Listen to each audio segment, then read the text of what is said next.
আমার সঙ্গে যারা আজকে উপস্থিত আছেন আজকের এই সাংবাদিক বৈঠকে, আমার বাদিকে আছেন সেক্রেটারি ট্যুরিজম ইউকে চাকমা মহোদয়, আমার এক্সট্রিম বাদিকে আছেন special secretary food and civil supplies department, যিনি সদ্য এই দপ্তরে যোগ দিয়েছেন, দেবপ্রিয় বর্ধন মহোদয়। আমার ডান দিকে সেক্রেটারি ট্রান্সপোর্ট সিকে জমাতিয়া, আমার ডান দিকে আরেকজন additional secretary transport Subrata Chowdhury, এবং এক্সট্রিম ডান দিকে director food and civil supplies Sumit Lodh মহোদয়। আজকে আপনাদের এখানে ডাকার উদ্দেশ্য হচ্ছে, সম্প্রতি আমাদের 3 দপ্তরের food and civil supplies, transport এবং ট্যুরিজম, এই 3 দপ্তরের আধিকারিকদের সহ আমি ব্যক্তিগতভাবে দিল্লিতে দপ্তরের বিভিন্ন মন্ত্রীদের সঙ্গে আমরা দেখা করি, সাক্ষাৎ করি আমাদের রাজ্যের বিভিন্ন দাবি দেওয়া নিয়ে।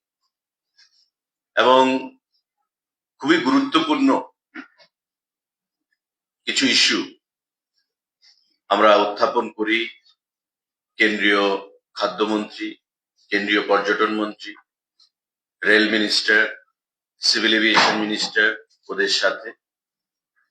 এবং দীর্ঘদিন ধরে যে ইস্যুগুলো পেন্ডিং ছিল, আমাদের সিদ্ধান্তহীনতায় সেখানে ছিল, বা আমাদের রাজ্য সরকার বিগত অনেক বছর ধরে, মাস ধরে যেগুলো সুরাহার জন্য আমরা বারবার দাবি জানিয়ে আসছিলাম, এবারকার ভিজিটে অধিকাংশ বিষয়গুলো, অনেকগুলো আমরা সফলভাবে সে দাবি আদায় করতে সক্ষম হয়েছি। আবার কিছু কিছু বিষয় আছে যেগুলো দপ্তরের মন্ত্রী বা আধিকারিকরা সেখানে কনসিডারেশনের মধ্যে রেখেছেন, আগামী দিনে তারা সেগুলো আমাদেরকে জানাবে। তো সেই দপ্তর ভিত্তিক কিছু বিষয় আজকে সাংবাদিক বৈঠকের মাধ্যমে অফিসিয়ালি আমরা জানাতে চাইছি। আমাদের সঙ্গে যারা আধিকারিকরা আছেন তারা প্রত্যেকে স্ব দপ্তরের মন্ত্রী এবং আধিকারিকদের সঙ্গে বৈঠকে আমার সঙ্গে উপস্থিত ছিলেন, এবং সেই বিস্তারিত ভাবে আমি দপ্তর ভিত্তিক সেগুলো আজকে আলোচনা করছি। আমি পর্যটন দিয়ে শুরু করছি। আপনারা জানেন যে আমাদের সরকার গঠিত হওয়ার পর পর্যটন দপ্তরকে ঢেলে সাজানোর একটা প্রয়াস আমরা গ্রহণ করেছি, এবং মাননীয় মুখ্যমন্ত্রীও আমাদেরকে সে দিশায় কাজ করার জন্য আদেশ প্রদান করেছে বা নির্দেশ দিয়েছে। কেন্দ্রীয় সরকার, রাজ্য সরকার যৌথভাবে পর্যটনের বিভিন্ন বিষয়গুলো খতিয়ে দেখে এ রাজ্যে পর্যটনকে কিভাবে বিশ্বের মানচিত্রে তুলে ধরা যায়, বিগত 1 বছর ধরে আমরা সে দিশায় কাজ করে চলেছি, এবং বিগত দিনেও যে কাজগুলো হয়েছে সেগুলোকে আরো সামনের দিকে এগিয়ে নিয়ে যাওয়ার জন্য আমরা তৎপরতার সঙ্গে কাজ শুরু করেছি।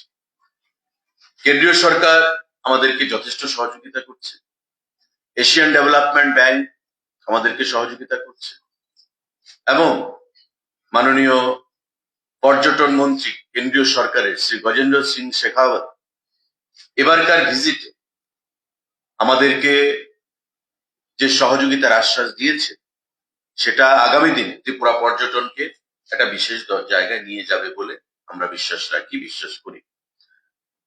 আমরা ডিপিআর পাঠিয়েছিলাম, প্রজেক্ট প্রপোজাল এবং কনসেপ্ট নোট।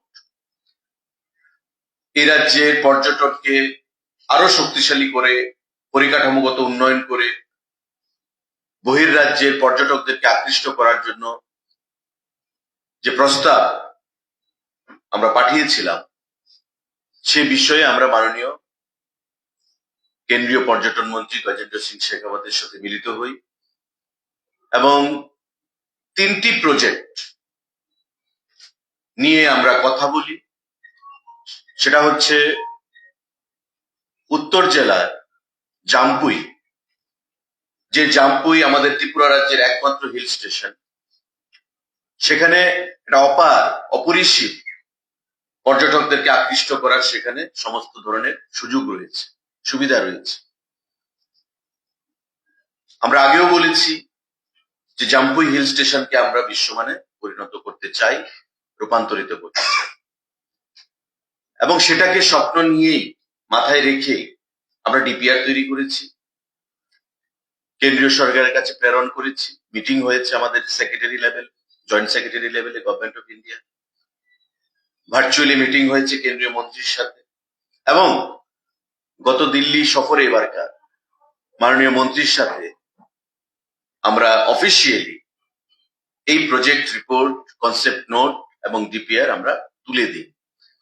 তার মধ্যে 70 কোটি টাকা একটা প্রস্তাব উত্তর জেলার জাম্পুইকে নিয়ে আমরা রেখেছি, যার মধ্যে বর্তমান যে ইডেন টুরিস্ট লজ, সেই ইডেন টুরিস্ট লজকে নতুন ভাবে নির্মাণ করা, আমাদের অ্যাডভেঞ্চার ট্যুরিজমের ক্ষেত্রে sky walk, bungee jumping, cottage এগুলো তৈরি করা, এবং অন্যান্য যে আনুষঙ্গিক যে সুযোগ সুবিধাগুলো পর্যটকদেরকে আকৃষ্ট করার জন্য সেগুলোকে যুক্ত করার জন্য আমরা টোটাল যে 70 কোটি টাকা ডিপিআর আমরা পেশ করেছি মাননীয় কেন্দ্রীয় মন্ত্রীর সম্মুখে।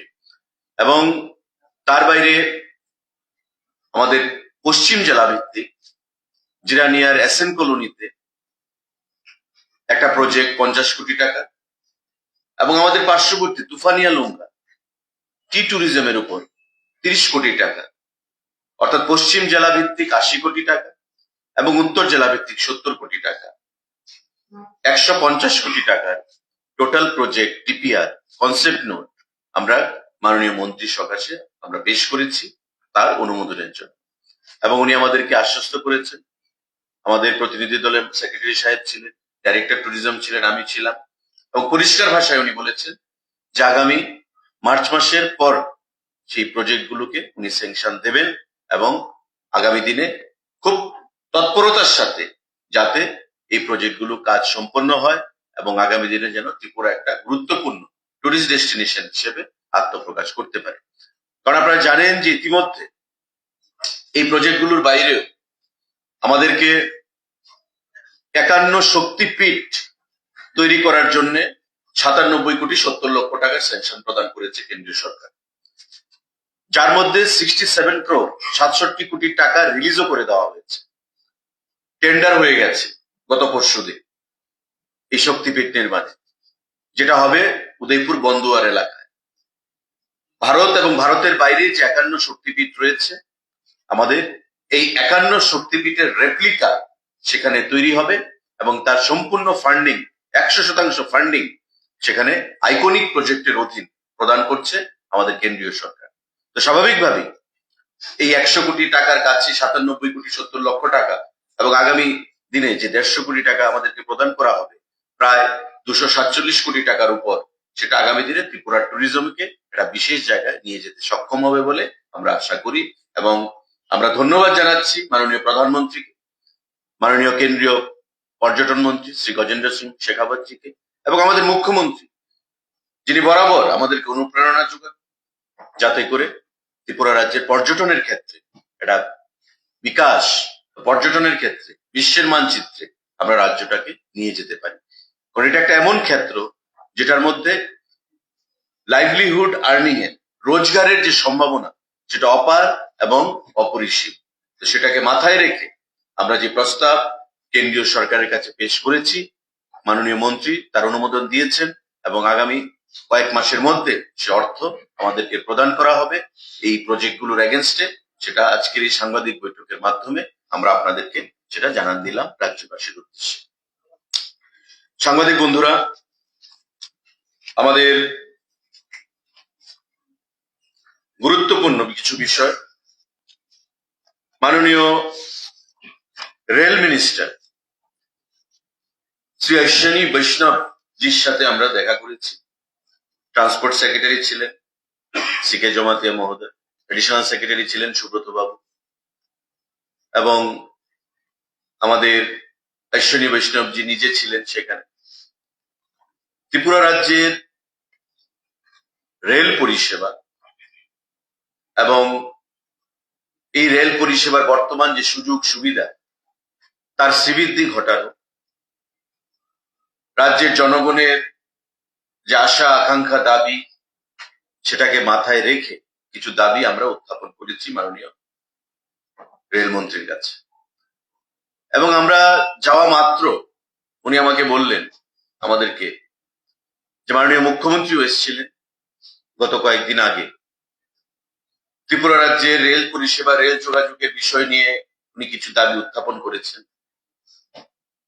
সেই বিষয়গুলো ওনার কাছে রয়েছে এবং আমরা কি দাবি নিয়ে গেছি সেই জিনিসটা উনি জানতে চাইবেন। আমাদের যে দাবিগুলো, তার মধ্যে আমরা প্রথম যে দাবিটা করেছি সেটা হচ্ছে ত্রিপুরা রাজ্য থেকে বন্দে ভারত যে এক্সপ্রেস, সেই বন্দে ভারত এক্সপ্রেস চালু করা।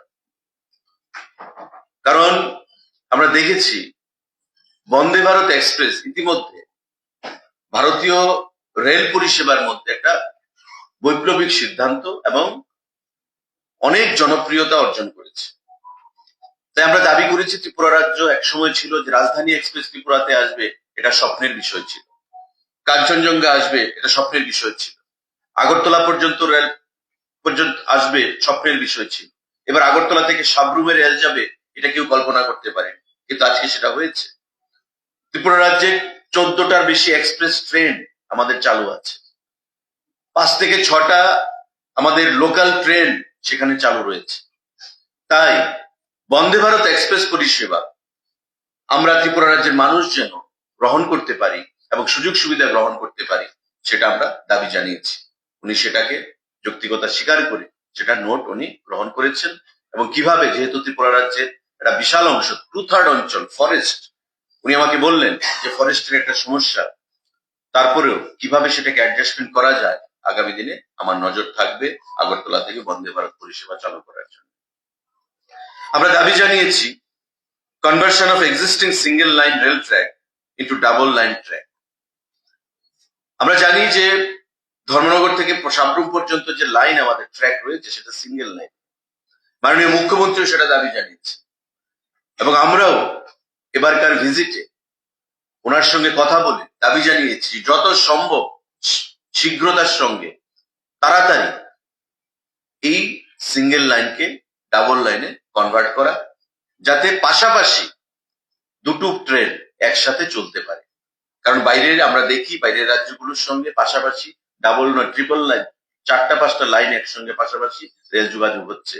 তাই আমাদের যেহেতু পার্বত্য অঞ্চল, আমাদের সেটা অনেকটা অসুবিধা হলেও ডাবল লাইন সিঙ্গেল লাইন থেকে আমরা কনভার্ট করা যেতেই পারে এবং সেই বিষয়ে কেন্দ্রীয় সরকার যেন প্রয়োজনীয় পদক্ষেপ গ্রহণ করে। উনি যৌক্তিকতা স্বীকার করেছেন, সার্ভের কাজ চলছে এবং আগামী দিনে আমরা আশা করতে পারি যে ত্রিপুরা রাজ্যে অতি সত্বর যেটা আমরা দাবি করেছি সেটা একটা সঠিক সময়ে এই সিঙ্গেল লাইন ডাবল লাইনে সেটা কনভার্ট করা হবে। মাননীয় মুখ্যমন্ত্রীও সেই দাবি জানিয়েছিল ওনার সফরকালে। আমরা দাবি জানিয়েছি, আমাদের মাননীয় মুখ্যমন্ত্রী গত পরশুদিন যেটা বলেছেন যে world class station, Agartala railway স্টেশনকে ওয়ার্ল্ড ক্লাস স্টেশনে পরিণত করে with all modern amenities, facilities, infrastructure. উনি তার যৌক্তিকতা স্বীকার করেছেন মাননীয় রেলমন্ত্রী অশ্বিনী বৈষ্ণবজি। আমরা আগরতলা থেকে সাবরুম পর্যন্ত প্রতিটি এক্সপ্রেস ট্রেন, আমাদের লোকাল যে ট্রেনগুলো, সেই ট্রেনগুলোর মধ্যে পরিষ্কার পরিচ্ছন্নতা, এবং এটা উনি গুরুত্ব সহকারে বলেছেন যে this is the most important subject, cleanliness which needs to B maintain.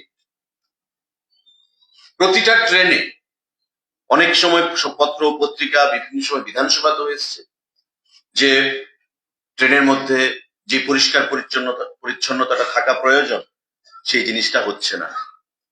এবং আমরা যখন দাবি জানালাম, উনি সঙ্গে সঙ্গে NF Railway, North East Frontier Railway GM কে ফোন করলেন এবং পরিষ্কার ভাষায় বললেন যে আগरतला से ये फीडबैक है कि क्लीनलीनेस ठीक नहीं है, आप देखिए 15 दिन में मैं आपसे और एक बार बात करूंगा, क्या अपडेट है, क्या प्रोग्रेस है।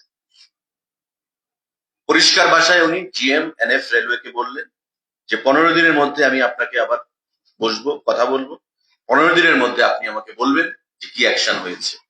কারণ এটা আউটসোর্সিং এর মাধ্যমে প্রাইভেট কোন এজেন্সিকে এগুলো দেওয়া আছে, কারা সেই এজেন্সি, তাদের সাথে কথা বলে আগরতলা থেকে যতগুলো এক্সপ্রেস ট্রেন এবং লোকাল ট্রেন ছাড়া হয়, প্রত্যেকটা ট্রেনে যেন পরিষ্কার পরিচ্ছন্নতা বজায় থাকে, সেগুলো যেন সঠিকভাবে মেনটেন করা হয়। পরিষ্কার ভাষায় উনি আমাদের সামনে এনএফ রেলওয়ে জিএম কে সে নির্দেশ প্রদান করেছেন।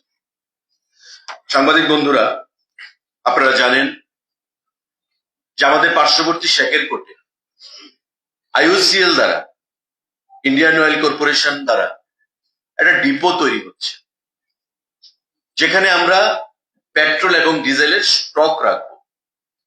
কারণ আমরা প্রতিবারই বর্ষার সময় বিশেষ করে আমরা দেখতে পাই, বৃষ্টি যখন শুরু হয়, তুফান বৃষ্টি, রেল রাস্তার সেখানে ডিরেলমেন্ট হয়, রাস্তার ক্ষতি হয়, বা ল্যান্ডস্লাইড হয়। ল্যান্ডস্লাইডে পাহাড় ভেঙে যখন রাস্তায় পড়ে মাটি, কাদালো মাটি, বা সেখানে গাড়ি আসতে অসুবিধা হয়, ট্যাঙ্কার গুলো আসতে অসুবিধা হয়, বা রেলের যখন ট্র্যাকের ডিরেলমেন্ট হয় তখন রেলগাড়ি আসতে অসুবিধা হয়, আবার আসতে পারে না। এতে করে একটা ডিসরাপশন অয়েল, পেট্রোল এবং ডিজেল সাপ্লাই আমরা দেখেছি। 10 দিন, 15 দিন, কখনো 1 মাস এই জিনিসগুলো হয়ে থাকে। এবং আগরতলা এবং সারা রাজ্যে পেট্রোল এবং ডিজেলের একটা বিশাল ক্রাইসিস তৈরি হয়, যেটা রেশনিং ব্যবস্থা আমরা চালু করি। পেট্রোল পাম্পগুলোতে 100 টাকা 200 টাকার বেশি তেল দেওয়া যাবে না, কিন্তু তাতেও সেই পরিস্থিতি আমরা মোকাবিলা করতে আমাদের অসুবিধা হয় রাজ্য সরকারের কাছে। শেখেরকোটের সেই ডিপোর কাজটা চলছে, 70% উপর কাজ সম্পূর্ণ হয়ে গেছে। আইওসিএল যে কাজটা করছে, কিন্তু তাতে রেলের একটা পার্ট প্রায় 1.5 থেকে 2 কিলোমিটারের মতো রয়েছে, যেটা খুব ধীর গতিতে চলছে। কারণ রেল যখন আসবে, ডিপোর সঙ্গে যদি ডাইরেক্ট রেল না ঢুকতে পারে তবে সমস্যা হয়ে যাবে। তাই ডাইরেক্ট ডিপোর সঙ্গে রেলের কানেক্টিভিটিটার কাজ যেন খুব ধীর গতিতে যেটা চলছে, এটা কাজটা যেন ত্বরান্বিত করা হয়, সেই দাবি আমরা করেছি। কারণ আমরা চাইছি খুব শীঘ্রই এই আইওসিএল এর ডিপোর যে কাজটা সেটা সম্পন্ন করতে। কারণ বর্তমানে আমাদের ধর্মনগরে শুধু একটা ডিপো রয়েছে, যেখান থেকে সারা রাজ্যে পেট্রোল এবং ডিজেল ট্যাঙ্কারের মাধ্যমে সাপ্লাই করা হয়।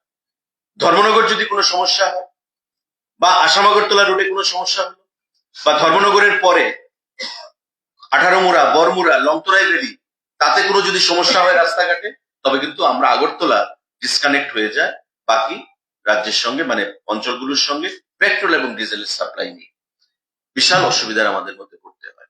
তাই আমরা বাফার স্টক যাতে 3 থেকে 4 মাসের রাখতে পারি এই শেখেরকোটের ডিপোতে, সে দিশায় আইওসিএল কাজ করছে। রেনি সিজনে যেন কোনো অসুবিধার সম্মুখীন হতে না হয়, আইওসিএল সেই ডিপোটা তৈরি করছে। কিন্তু রেলের যে পার্টের কাজটা রয়েছে সেটা ধীর গতিতে চলছিল, তাকে এক্সপেডিট করার জন্য, স্পিড আপ করার জন্য আমরা দাবি জানিয়েছি।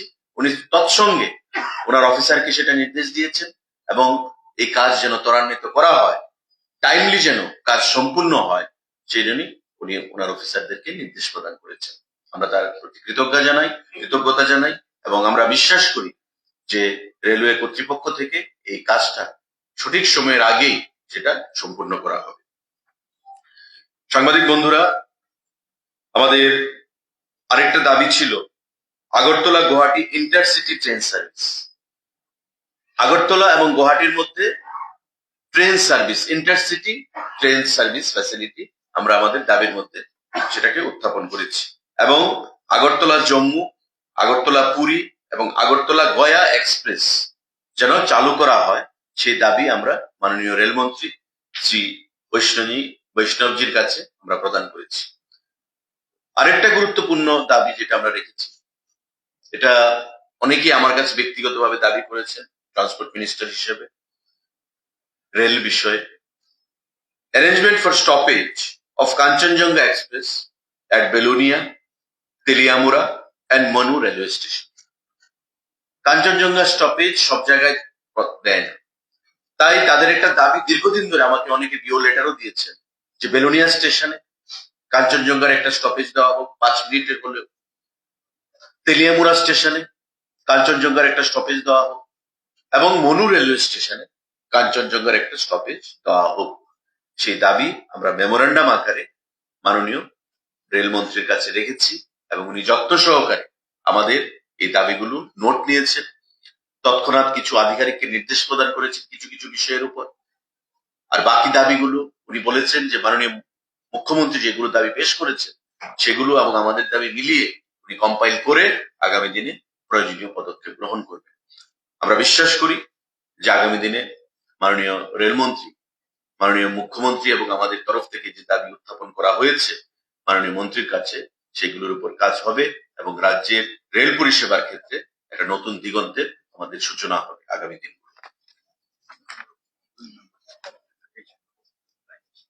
সাংবাদিক বন্ধুরা, আমাদের আরেকটা দাবি আমরা রেখেছি, updates on the electrification of the Badarpur-Agartala route and plans for the introduction of electric passenger trains in Tripura.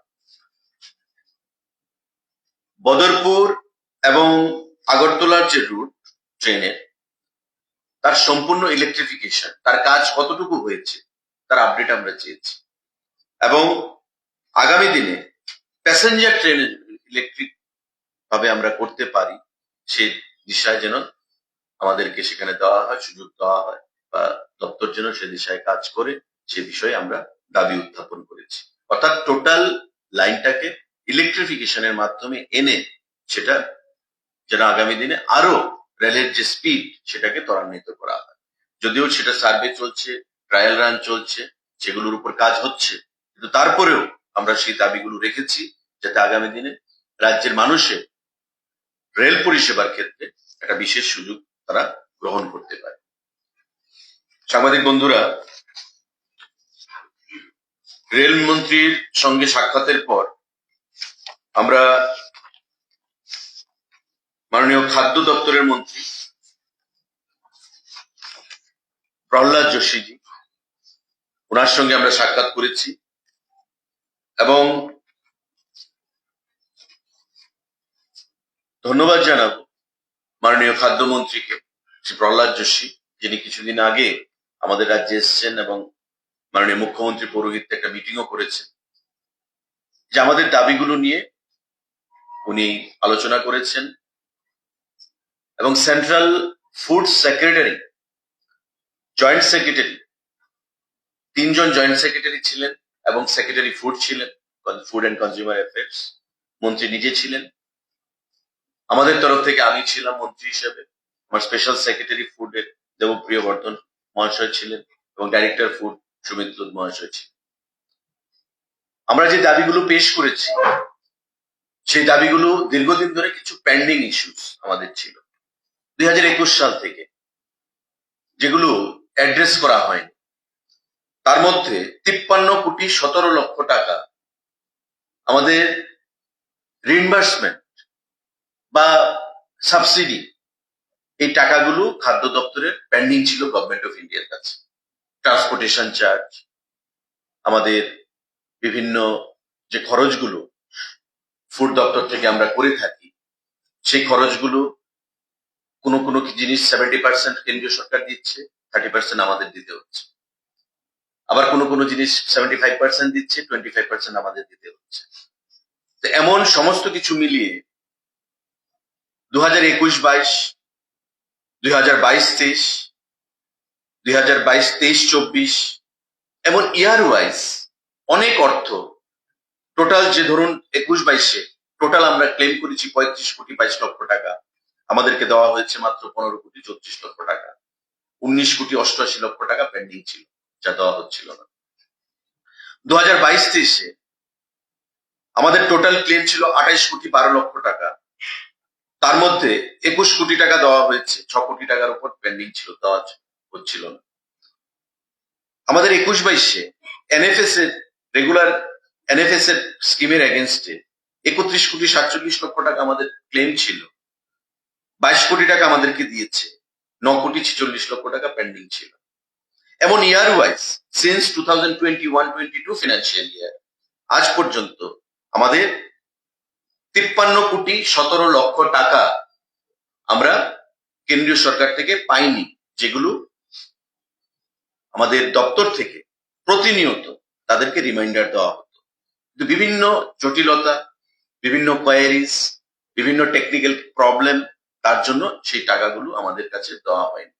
মাননীয় খাদ্যমন্ত্রী, কেন্দ্রীয় সরকার শ্রী প্রহ্লাদ যোশীকে আমরা হৃদয়ের অন্তঃস্থল থেকে ধন্যবাদ জানাচ্ছি যে আমাদের সেক্রেটারি এবং আমাদের ডাইরেক্টর যখন আমরা গেলাম, উনি কতটুকু সিরিয়াসলি ব্যাপারটা গ্রহণ করেছেন।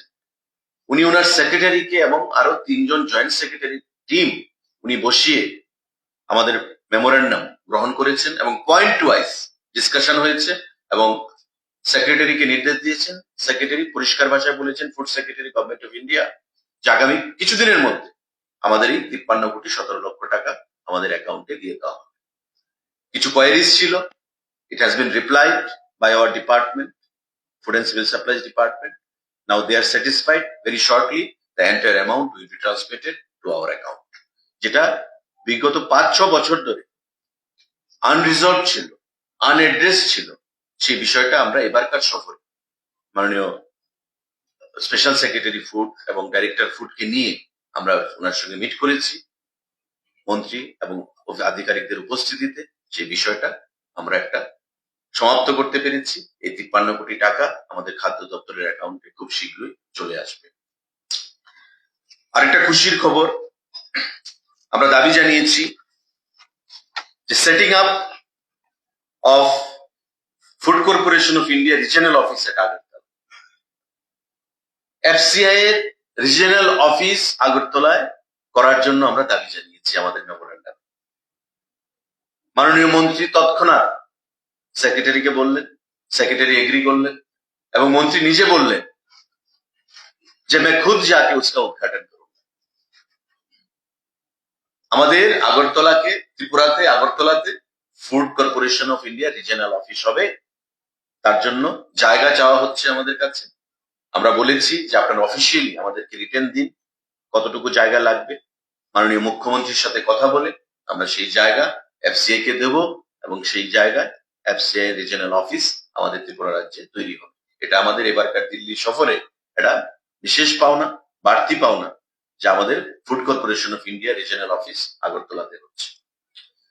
সাংবাদিক বন্ধুরা, একটা গুরুত্বপূর্ণ বিষয়, আমরা দীর্ঘদিন ধরে যে রেশন শপ গুলো রয়েছে সেই রেশন শপ গুলো আপনারা জানেন যে ডিজিটাইজেশন হয়ে গেছে, ই পজ মেশিন বসেছে এবং সেখানে যে ই পজ মেশিন গুলো বসেছে আমাদের বিভিন্ন যারা ভোক্তারা আছেন তাদেরকে আমরা বারবার বলেছি যে আপনাদের কেওয়াইসি আপনারা সেখানে সম্পন্ন করুন। কিন্তু দেখা যাচ্ছে অনেক সময় ভোক্তারা বাইরে থাকেন বা বাড়ির যতজন সদস্যরা আছেন, 6 জন সদস্য থাকলে 2 জন বা 3 জন গিয়ে হয়তো কেওয়াইসি করাচ্ছেন, বাকিরা করাচ্ছেন না। এতে করে আমাদের যে ডিজিটাইজেশন যে প্রসেসটা সেটা সম্পূর্ণভাবে আমরা কমপ্লিট করতে পারছি না। এবারকার মিটিং এ আমাদের কেন্দ্রীয় সরকার থেকে বলা হয়েছে যে এই প্রসেসটাকে সম্পূর্ণ করার জন্য এবং ই পজ মেশিনের সাথে আমাদের যে ওয়েইং মেশিন যেটা ইন্টিগ্রেশন করা হবে আগামী 2 থেকে 3 মাসের মধ্যে, তার টেন্ডারও হয়ে যাচ্ছে, তার জন্য আমাদেরকে বলা হয়েছে। এবং এটা যখন আমাদের হয়ে যাবে, ই পজ মেশিন ওয়েইং মেশিনের সঙ্গে যখন ইন্টিগ্রেশনটা হয়ে যাবে, তখন আমাদের ফেয়ার প্রাইস শপের যে রেশন শপ যে ডিলাররা রয়েছেন সেই ডিলারদের যে মার্জিনটা, কমিশনটা, সেটাও বৃদ্ধি পাবে। ডিলার ভাইরা দীর্ঘদিন ধরে আমাদের দাবি জানিয়ে আসছে যে তাদের কমিশনটা বৃদ্ধি করার জন্য, কিন্তু এখনকার ডিজিটাইজেশন সিস্টেমের মধ্যে এই জিনিসটা করা যাচ্ছিল না। আমরা আশা করছি যে সারা দেশে 180 টাকা করে তারা কমিশন পাচ্ছে পার এমটি কুইন্টাল, চালের ক্ষেত্রে পার কুইন্টাল 180 টাকা তারা কমিশন পাচ্ছে। কিন্তু আমাদের রাজ্যে সেটা 143 টাকা, একটা বিশাল টাকা তারা পাচ্ছে না। কারণ কি? ওই ডিজিটাইজেশনটার জন্য, যেটা আমি বললাম যে আমাদের ই পজ মেশিন ওয়েইং মেশিনের সঙ্গে ইন্টিগ্রেশনটা যেটা হয়ে যাবে আগামী 2 থেকে 3 মাসের মধ্যে, তারপর সারা দেশে যে 180 টাকা যে চালের উপর যে কমিশনটা তারা পার কুইন্টাল পাচ্ছে, আমাদের রাজ্য 143 টাকা থেকে বেড়ে সেই 180 টাকা আমাদের ডিলার ভাইরা পাবে। এবং এতে করে প্রতিটা ডিলার মান্থলি যদি আমি হিসাব করি কয়েক হাজার টাকা তার কমিশন সেখানে বৃদ্ধি পাবে। এটা ডিলার ভাইদের জন্য এটা গুরুত্বপূর্ণ এবং আনন্দের সংবাদ। আমাদের এই বিষয়গুলো আমরা মাননীয় খাদ্যমন্ত্রীর সম্মুখে আমরা পেশ করেছি এবং উনি যেভাবে আমাদেরকে গুরুত্ব সহকারে এই বিষয়গুলো অ্যাড্রেস করেছেন এবং নির্দেশ প্রদান করেছেন, তার জন্য আমরা রাজ্য সরকারের তরফ থেকে কৃতজ্ঞতা জানাই, আমার ব্যক্তিগত তরফ থেকে কৃতজ্ঞতা জানাই। বিশেষ করে যে অর্থগুলো আমাদের দীর্ঘদিন ধরে পেন্ডিং ছিল, 53,17,00,000 টাকা, সেগুলো আমাদেরকে দিয়ে দেওয়া হচ্ছে। ফুড কর্পোরেশনের রিজিয়নাল অফিস আমাদের আগরতলাকে দেওয়া হচ্ছে আমাদের ডেলিগেশনের আলোচনার পর, এবং আমাদের ডিলার ভাইদের কমিশন যেটা ইপজ মেশিন, ওয়েইং মেশিনের সঙ্গে ইন্টিগ্রেশনের বাবদ যে 180 টাকা কমিশন যেটা কুইন্টাল বেসিস আমরা পাবে, তাতে করে আমরা দেখবো মাস 2-3 মধ্যে যে ডিলার ভাইদের কমিশন কয়েক হাজার টাকা সেখানে বৃদ্ধি পাবে, যেটা তাদের জন্য সুখবর। এটা হচ্ছে আমাদের ফুড এবং সিভিল সাপ্লাইজ ডিপার্টমেন্টের মন্ত্রীর সঙ্গে যেটা আমাদের আলোচনা হয়েছে, সে বিষয় নিয়ে আমরা আপনাদেরকে সেখানে অবগত করলাম। আরেকজন কেন্দ্রীয় মন্ত্রী সিভিল এভিয়েশন, বিমান পরিষেবা, আমরা সাক্ষাৎ করেছি।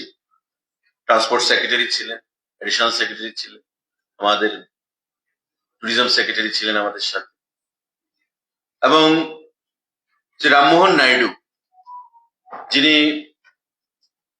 অত্যন্ত গুরুত্ব সহকারে জয়েন্ট সেক্রেটারি 3 জন ছিলেন, ডাইরেক্টর ছিলেন এয়ারপোর্ট অথরিটির একজন, ওনার উপস্থিতিতে আমরা কিছু বিষয়, গুরুত্বপূর্ণ বিষয় নিয়ে আমরা আলোচনা করেছি। তার মধ্যে যেটা সব থেকে গুরুত্বপূর্ণ বিষয়, declaration of MBB airport as international airport and operationalisation of international flight. International flight operation করতে হবে এবং এটাকে ইন্টারন্যাশনাল এয়ারপোর্ট হিসেবে ডিক্লেয়ার করতে হবে।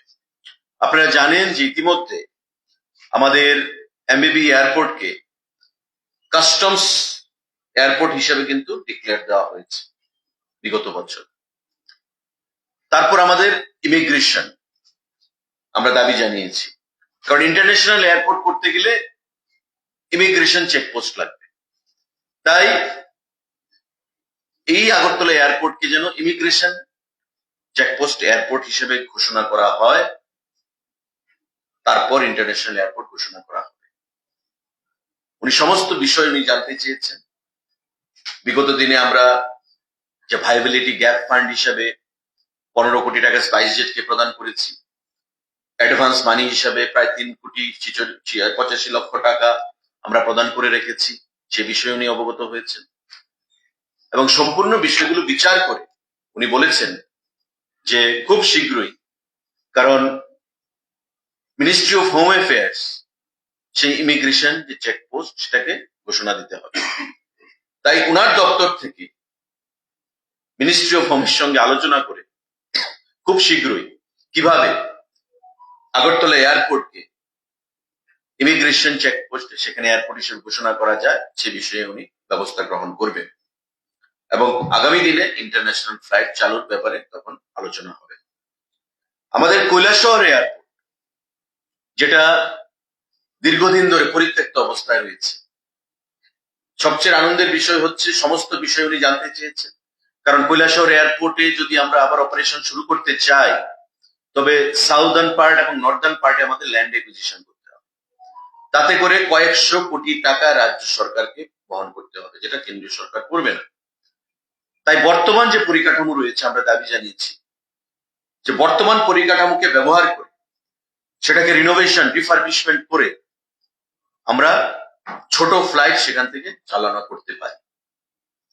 আলোচনা হয়েছে এবং উনি এই বাজেট সেশনের পর, যে বাজেট সেশন চলছে আমাদের লোকসভা, উনি ব্যক্তিগতভাবে সরজমিনে কৈলাসহর এয়ারপোর্টে পরিদর্শনে আসবেন এবং এসে কি পদক্ষেপ গ্রহণ করা যায় সে বিষয়ে উনি সিদ্ধান্ত জানাবেন। এই বাজেট সেশনের পর উনি ত্রিপুরা সফরে আসবেন এবং এখানে এসে কৈলাসহর এয়ারপোর্ট সরজমিনে প্রদর্শন করবেন, ঘুরে দেখবেন এবং এই এয়ারপোর্টকে কিভাবে আগামী দিনে অপারেশনের আন্ডারে নিয়ে আসা যায় সেই বিষয়ে উনি সিদ্ধান্ত জানাবেন।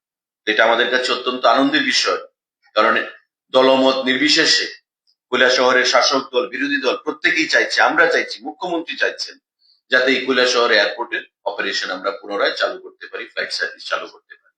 তাই মাননীয় মন্ত্রী সরজমিনে এখানে এসে এগুলো পরিদর্শন করবেন এবং পরবর্তী সময়ে উনি সিদ্ধান্ত জানাবেন। বাজেট সেশনের পর মাননীয় সিভিল এভিয়েশন মিনিস্টার ত্রিপুরা রাজ্যে আসবেন এবং এই কৈলাসহর এয়ারপোর্ট নিয়ে উনি আমাদের চিঠি দেখালেন। বরাবর আমার তরফ থেকে, মাননীয় মুখ্যমন্ত্রীর তরফ থেকে অনেকবার ডিও লেটার গেছে, চিঠি গেছে। এবার উনি জানালেন যে ডোনার মিনিস্টার জ্যোতিরাদিত্য সিন্ধিয়া, যিনি তার আগে সিভিল এভিয়েশন দপ্তরের মন্ত্রী ছিলেন, উনি ব্যক্তিগতভাবে ডিও লেটার লিখেছেন সিভিল এভিয়েশন মিনিস্টারকে, বর্তমান মন্ত্রী, ফর অপারেশনালাইজেশন অফ কৈলাসহর এয়ারপোর্ট। কারণ মাননীয় জ্যোতিরাদিত্য সিন্ধিয়া গত কয়েকদিন আগে মাননীয় মুখ্যমন্ত্রী পৌরোহিত্যে, আমিও সেখানে উপস্থিত ছিলাম, যে মিটিং করেছেন সেক্রেটারিয়েটে, রিভিউ মিটিং, তাতে কৈলাসহরের বিষয়টা এসছেন এবং উনি আমাদেরকে আশ্বস্ত করেছিলেন যে আমি গিয়ে দিল্লিতে ব্যক্তিগতভাবে কথা বলবো এবং নিজে চিঠি লিখবো। এবং সেই চিঠি উনি লিখেছেন, সেই চিঠির কপি মাননীয় মন্ত্রীর ওএসডি আমাদের সম্মুখে সেখানে রেখেছেন আমাদের আলোচনার সময়। তো কেন্দ্রীয় সরকার, আমরা যে বলি ডাবল ইঞ্জিন সরকার, এই ডাবল ইঞ্জিন সরকারের সময় মোদিজি পরিষ্কার ভাষায় মন্ত্রীদেরকে বলেছেন যে আগে যেখানে লুকিস্ট পলিসি ছিল, সেই লুকিস্ট দিয়ে হবে না, এখন অ্যাক্টিস্ট করতে হবে। নর্থ ইস্ট যেটা পরিত্যক্ত একটা অঞ্চল ছিল, রিজন ছিল, আজকে ভারতবর্ষের গ্রোথ ইঞ্জিনের ক্ষেত্রে নর্থ ইস্ট একটা বিশাল ভূমিকা গ্রহণ করছে। তাই প্রত্যেক মন্ত্রীকে প্রতি সপ্তাহে নর্থ ইস্টের কোনো না কোনো রাজ্যে যেতে হবে এবং সেই রাজ্যের সমস্যা নিয়ে কেন্দ্রীয় সরকারের সঙ্গে কথা বলে সেই সমস্যা নিরসনে প্রয়োজনীয় পদক্ষেপ গ্রহণ করতে হবে। এবং মাননীয় জ্যোতিরাদিত্য সিন্ধিয়া যখন সিভিল এভিয়েশন দপ্তরের মন্ত্রী ছিলেন, আমি ব্যক্তিগতভাবে ওনাকে বলেছি এবং পরবর্তী সময়ে উনি আগ্রহ প্রকাশ করেছেন যাতে কৈলাসহর এয়ারপোর্টকে চালু করা যায়, ছোট বিমান দিয়ে হলেও, এবং ব্যক্তিগতভাবে উনি চিঠি লিখেছেন বর্তমান সিভিল এভিয়েশন মিনিস্টারের কাছে যাতে সেটা চালু করা যায়। বাজেট সেশনের পর মাননীয় মন্ত্রী ভিজিটে আসবেন, আমরা আশা করব কিছু একটা প্রয়োজনীয় পদক্ষেপ, পজিটিভ কোনো পদক্ষেপ ওনার তরফ থেকে গ্রহণ করা হবে কৈলাসহর এয়ারপোর্ট নিয়ে। সাংবাদিক বন্ধুরা, আমরা দাবি জানিয়েছি আগরতলা এবং দিল্লি সেক্টরে আরো ফ্লাইটের সংখ্যা বৃদ্ধি করার জন্য, এবং উনি সেটা নোট নিয়েছেন, প্রয়োজনীয় পদক্ষেপ গ্রহণ করবেন। আমরা দাবি জানিয়েছি আমাদের Agartala to Mumbai direct flight connectivity, এটা কলকাতা ভায়াও হতে পারে, এটা ব্যাঙ্গালোর ভায়াও হতে পারে, কিন্তু যারা মুম্বাই যেতে চাইবে আগরতলা থেকে, তারা যেন এখান থেকে ফ্লাইটে চেপে ডাইরেক্ট মুম্বাই গিয়ে নামতে পারে, সে ব্যবস্থা গ্রহণ করার জন্য আমরা দাবি জানিয়েছি এবং উনি সেটা নোট নিয়েছেন এবং যত্ন সহকারে আগামী দিনে ব্যবস্থা বা প্রয়োজনীয় ব্যবস্থা গ্রহণ করবেন, সেই আশ্বাস উনি আমাদেরকে প্রদান করেছেন। And last not the least, আপনারা অনেকেই বলেন যে এয়ার ফেয়ার ভাড়া, কিন্তু আমরা তার আগে অনেকবার বলেছি এবং উনিও সেটা বলেছেন যে ভাড়ার বিষয়টা সিভিল এভিয়েশন কন্ট্রোল করে না, DGCA, Director General of Civil এভিয়েশনের অধীন একটা উইং রয়েছে, সেই উইং সেটাকে পরিচালনা করে এবং আগরতলা থেকে বিভিন্ন রুটে, বিশেষ করে কলকাতা রুটে এয়ার ফেয়ার যেন নাগালের বাইরে না যায়, সে বিষয়ে আমরা ওনার কাছে দাবি জানিয়েছি এবং সমস্ত বিষয়গুলো যত্ন সহকারে ওনারা শুনেছেন এবং কিছু কিছু জিনিস শুনে আমি বললামই রেসপন্স উনি কি দিয়েছেন এবং আগামী দিনে পদক্ষেপ গ্রহণ করবেন সেই আশ্বাস আমাদেরকে প্রদান করেছেন। এবারকার আমাদের যে সফর, আমাদের সকল আধিকারিকরা যারা এখানে আছেন সবাইকে নিয়ে যথেষ্ট ফলপ্রসূ হয়েছে, খুব রেজাল্ট ওরিয়েন্টেড হয়েছে এবং ইম্প্যাক্টফুল ভিজিট আমাদের হয়েছে। সমস্ত দপ্তরের ক্ষেত্রে, ট্যুরিজমের ক্ষেত্রে বলুন, সিভিল এভিয়েশনের ক্ষেত্রে বলুন, রেলের ক্ষেত্রে বলুন, ফুড অ্যান্ড সিভিল সাপ্লাইস এর ক্ষেত্রে বলুন, যথেষ্ট ইম্প্যাক্টফুল এবং রেজাল্ট ওরিয়েন্টেড ভিজিট আমাদের সেটা হয়েছে এবং যে বিষয়গুলো নিয়ে আপনাদের সম্মুখে আমি রাখলাম, যে বিষয়গুলো নিয়ে আলোচনা হয়েছে এবং আগামী দিনে কি ব্যবস্থা গ্রহণ করবে, আমরা আশাবাদী কেন্দ্রীয় সরকারের বিভিন্ন দপ্তর এই বিষয়গুলো নিয়ে প্রয়োজনীয় পদক্ষেপ গ্রহণ করবেন এবং রাজ্যের মানুষের সেটা একটা কল্যাণ হবে। আজকে এই সাংবাদিক বন্ধুদেরকে এই বিষয়গুলো অবগত করার জন্য আপনাদেরকে এখানে ডাকা হয়েছে। কারোর যদি কোনো প্রশ্ন থাকে প্লিজ ফিল ফ্রি।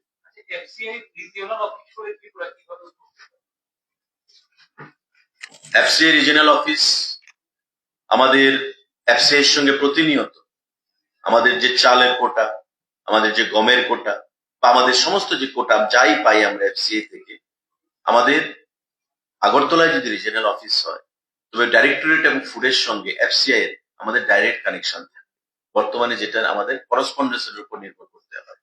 তার বাইরে আমাদের উত্তর পূর্বাঞ্চলে এফসিআই রিজিয়নাল অফিস যদি আমাদের ছোট করে হলেও যদি আগরতলাতে হয়, স্বাভাবিকভাবেই এটা আমাদের কাছে একটা বিশাল পাওনা। কারণ হেড অফিস একটা রিজিয়নাল অফিস, ডাইরেক্ট কেন্দ্রীয় সরকারের আধিকারিকদের সঙ্গে যোগাযোগ থাকবে আমাদের রাজ্যের ফুড দপ্তরের আধিকারিকদের। এটা আমাদের কাছে একটা বিশাল পাওনা। কারণ আমাদের আপনার বিভিন্ন যে অফিসগুলো, রিজিয়নাল অফিস থাকা মানে কি, আপনার উত্তর পূর্বাঞ্চলের আধিকারিকরা যেমন আসবে, দিল্লির আধিকারিকরাও আসবে, মিনিস্ট্রির ডাইরেক্ট কন্ট্রোলে বা পারভিউতে আপনি চলে আসবেন রিজিয়নাল অফিস। কারণ মন্ত্রী যখন কথা বলবে, যেমন আমি আপনাকে বললাম রেলের বিষয়, ক্লিনলিনেস নিয়ে, পরিষ্কার পরিচ্ছন্নতা নিয়ে কথা হয়েছে। এনএফ রেলওয়ে গুয়াহাটির মালিগাঁওতে বসে, ডাইরেক্ট এনএফ রেলওয়ে के मिनिस्टर साहब फोन করে আমাদের সামনে কথা বললেন, जैसा एक फीडबैक है अगरतला से जो ट्रेन आता है जाता है इसका क्लीनलीनेस ठीक नहीं, उसका सफाई करना है, मैं 15 दिन में बैठूंगा आपके साथ, मुझे আপডেট চাই। ঠিক স্বাভাবিকভাবেই আজকে এটা গুয়াহাটির সঙ্গে কথা বলেছেন। ফুড দপ্তরে যখন কোনো বিষয় আসবে তখন রিজিয়নাল অফিসার আগরতলার সাথে কথা বলবে। তো সেদিক থেকে Agartala will be upgraded age N important centre when it comes to food and civil supplies department। তার বাইরে অনেক সুযোগ সুবিধা থাকবে। আর কোনো প্রশ্ন সাংবাদিক বন্ধুরা? কোনটা?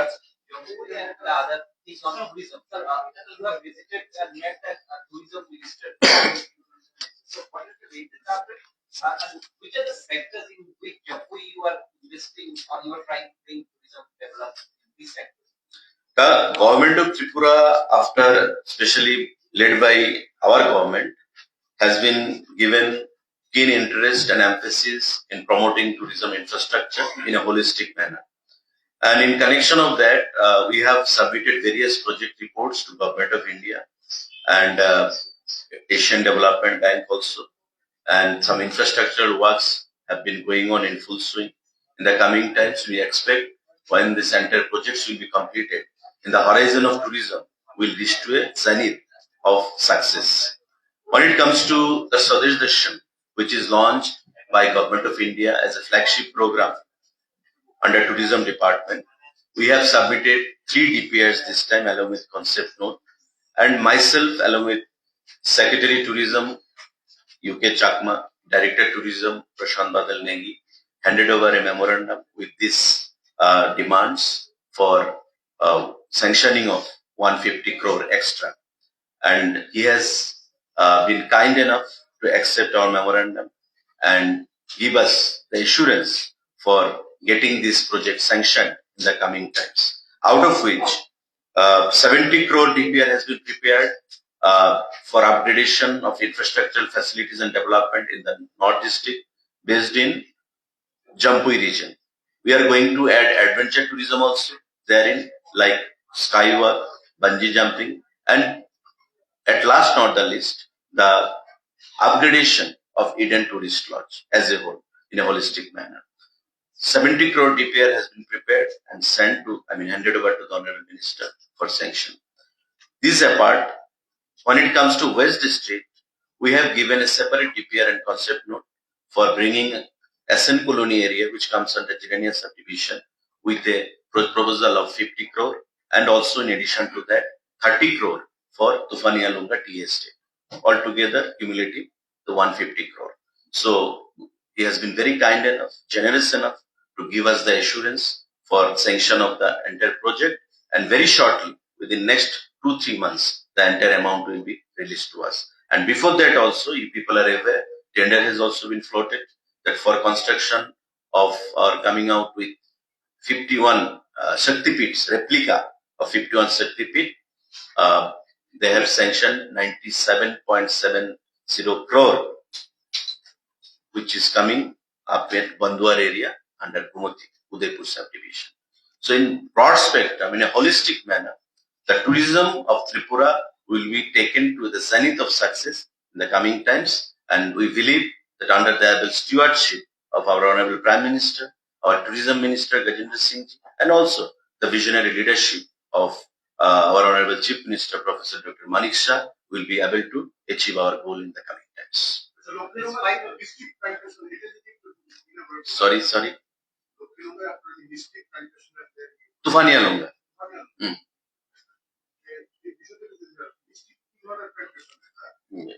Check myself. Secretary Tourism will be trying. Last time, a couple visited Tripura from there. Yes, good. And some other tourists who were visiting from other states and abroad. They had a simple complaint about. They said that they appreciated the location, the infrastructure, ongoing projects, but they had certain problems with the sanitary ladies, especially on those spots where they just need for trekking or for walking, wandering, kind of place given for wandering, like Shiva Itola, local. So they had a little bit problem with ladies sanitary. So what measures are you going to take about it? Are you included? We are about to address these issues. It's not only you have raised this issue that on several occasions on the earlier times, the same matter has been taken up with us. And we have also taken up the matter very seriously, and Director Tourism has also been instructed for necessary action. See, in one go, you cannot solve all problems which are cropping up. But we have shown keen interest in bringing necessary solution, and I give you the assurance, the way I have depicted now, that in the coming times we are going to resolve all these matters, because these are basic amenities which requires to be given, fulfilled. So these are basic amenities, and we are committed in doing the same. Tripura tourism in 2 years of time will be taken to a new height. That is my conviction and commitment to the people of our state. There has already footfall increased. Tourist footfall increased, and it is reflected in the revenue generation. You can easily understand. So we had a budget meeting today with the Honorable Finance Minister in presence of Secretary of Finance, or Secretary Tourism, and other officials. The tourism budget has also been increased. So it is visible and tangible. Whatever is happening, everything can just see it through their own eyes. Yes. After question, please. নমস্কার। লক্ষ্মীনুঙ্গা এবং তুফানিয়ানুঙ্গা সদর sub ডিভিশনের আন্ডারে এখানে আমরা নাম দিয়েছি এটার মিস্টিক প্ল্যান্টেশন রিট্রিট। এখানে এই বরাদ্দ ধরা হয়েছে, এখানে প্রজেক্ট কস্ট টোটাল ডিপিআর তৈরি করা হয়েছে 30 কোটি টাকা। তো আমরা ওই জায়গাতে 31.44 একর্স অফ ল্যান্ড আমরা আইডেন্টিফাই করেছি, এবং ওইখানে পার্ট এ এবং পার্ট বি এই দুটো পার্টের মাধ্যমে এই প্রজেক্টটা ইমপ্লিমেন্টেশন করা হবে। যে জায়গাটা এখন বর্তমানে সরকারি জায়গা, এই জায়গাটা আমরা রেভিনিউ ডিপার্টমেন্ট থেকে আমাদের নামে নিয়ে নেব। তো এই যে প্রজেক্টটা আছে, এই প্রজেক্টটার মেজর কম্পোনেন্ট যেগুলি আমি করছি, পার্ট এ মানে সাইড এ যেটা আছে, দুটো পার্টে হবে। এখানে রাস্তা আছে, সাইড এতে থাকবে ইকো অ্যাডভেঞ্চার এক্সপিরিয়েন্স, যার মধ্যে আছে parking plaza, dirt kart track, trekking trails, retail outlet, garden cafe, outdoor seating, public plaza, central park, rock climbing, zip line, activity plaza, multipurpose tower. A আছে পার্ট এতে। আর part বিতে আছে eco wellness tea experience zone, tea garden trail with gazebos থাকবে, tea tasting kiosks থাকবে, watch tower, restaurant, classic log hut, luxury log hut, watch tower, bonfire circle, spa retreat, open air performance space, staff quarter, parking etcetera etcetera. এগুলি মোটামুটি হবে major component গুলি আর কি। আর ছোট ছোট তো অনেকগুলি আছে, এটা ডিটেলস প্রজেক্ট রিপোর্টে আছে। These are the components of the project. কি কি প্রজেক্টে কি কি হবে এই কম্পোনেন্টস গুলো। আপনার যেটা প্রশ্ন সেটা হচ্ছে যারা ডিপিআর তৈরি করে আমাদের যে পিডিএমসি, এটা তাদের টেকনিক্যাল টার্ম সাবমিট করার জন্য গভর্নমেন্ট অফ ইন্ডিয়াকে এটা টেকনিক্যাল টার্ম তারা ইউজ করে ডিপিআর বানাতে গিয়ে, সেটা রিট্রিট নাকি যেটা বলেছে। যে নামটা দিয়েছে হ্যাঁ, Mystic. Mystic plantation retreat. This is a technical term used by the consultant. আরেকটা প্রশ্ন স্মার্ট রেশন হ্যাঁ, এটা হয়ে গেছে। ডাইরেক্টর ফুড আমাদের সেক্রেটারি সাহেব আছে। আমরা প্রথম আসলে আমরা চাইছি যে আমাদের মিউনিসিপ্যালিটি ডেটা ইউজ করব। অ্যারাউন্ড 3 লাখ মতো আমাদের রেডি হয়ে গেছে। এটা আমরা কিছুদিনের মধ্যে ডিস্ট্রিবিউশন শুরু করবো। আমাদের টোটাল অ্যারাউন্ড সারা রাজ্যে 9 লাখ ফ্যামিলি আছে যারা শুরু করবে। তো তাদের সবাইটাকে গ্রাজুয়ালি কভার আপ হয়ে যাবে। মিশন থেকে আমরা প্রথম মিউনিসিপ্যালিটি স্টার্ট করছি। এটা আমরা আশা করছি যে মাসখানেকের মধ্যে স্যার আমরা start করব। আমার প্রত্যেক জনগণের কাছে আহ্বান থাকবে, আমরা যেটা করছি বিবিসি কার্ডে পরিণত করছি, কেওয়াইসি কাগজপত্র যদি ঠিক না থাকে কোনো কিছু করা যাবে না, ডিজিটাইজেশন বা আপনি যাই বলুন। তাই প্রত্যেক পরিবাররা তার রেশন শপে গিয়ে বা এসডিএম অফিসে গিয়ে যাতে সমস্ত সঠিকভাবে কেওয়াইসিটা করিয়ে নেয়, নতুবা এটা সমস্যা হবে। দেখুন, আমার রেশন কার্ড আছে, আমার বাড়িতে ধরুন 6 জন মেম্বার, 3 জন মেম্বার বা 2 জন মেম্বার হয়তো ব্যাঙ্গালোরে পড়াশোনা করে বা থাকে, ওরা প্রয়োজনীয়তা বোধ করে না এখানে এসে কেওয়াইসি করানো। আমরা যেমন ব্যাংকিং সিস্টেমে আমাদের কাছে ফোন আসে বা মেসেজ আসে, তা আপনার অ্যাকাউন্ট লক হয়ে যাবে যদি আপনি কেওয়াইসিটা না করিয়ে নেন। তো সিমিলার কিন্তু সবটাই তো ব্যাংকিং ও তো ডিজিটাইজেশন, আমাদের রেশন শপও কিন্তু ডিজিটাইজেশন। তো সেই ক্ষেত্রে যদি এগুলো না করানো হয় তবে কিন্তু সমস্যা হবে। এবং একটা সময় আসছে, এবারকার ভিজিটে গভর্নমেন্ট অফ ইন্ডিয়ার সঙ্গে মিটিং করে যেটা বুঝলাম যে সমস্ত কিছু সেন্ট্রালি কিন্তু চলে যাচ্ছে। ফিঙ্গার টিপসে দিল্লি থেকে বসে অফিসিয়ালরা বলে দিচ্ছে আমাদের এখানে কত হাজার মানুষ তারা রেশন লিফটিং করছে না। আমরা যখন বললাম যে আমাদেরকে এই ফ্যাসিলিটি আপনারা দিন, আমাদের বিপিএল বা প্রায়োরিটি গ্রুপ আমাদেরকে বাড়ান, ভাই যখন বললাম বলছে আপনাদের তো এত হাজার মানুষ আছে যারা এখনো 1 কেজি চালও লিফটিং করে না, তবে সেগুলোকে আপনারা ফিল আপ করুন। অথচ এমন কিছু জিনিস আছে যে আমরা তাদের কাছ থেকে ডাটা চাই যে আপনারা আমাদেরকে সাপ্লাই করুন। We don't have any data available with us. ঠিক আছে, তো সমস্ত কিছু everything is there in their finger tips. তো কেওয়াইসি যদি না করা হয় তবে আমাদের যেটা ডাইরেক্টর ফুড বললেন যে আমাদের যে ডিস্ট্রিবিউশনটাতে ব্যাঘাত আসছে, তারপরেও আমাদের প্রায় 3 লাখের মতো রেডি রয়েছে, যেগুলো খুব শর্টলি মাসখানেকের মধ্যে আমরা ডিস্ট্রিবিউট শুরু করে দেবো থ্রু রেশন শপ ডিলার্স। আমার মানে আর এটা মানে ফিঙ্গারপ্রিন্ট মিলছে 3-4 বার নিয়ে গেছি। এটা আমি একটু বলি কি করা যায়?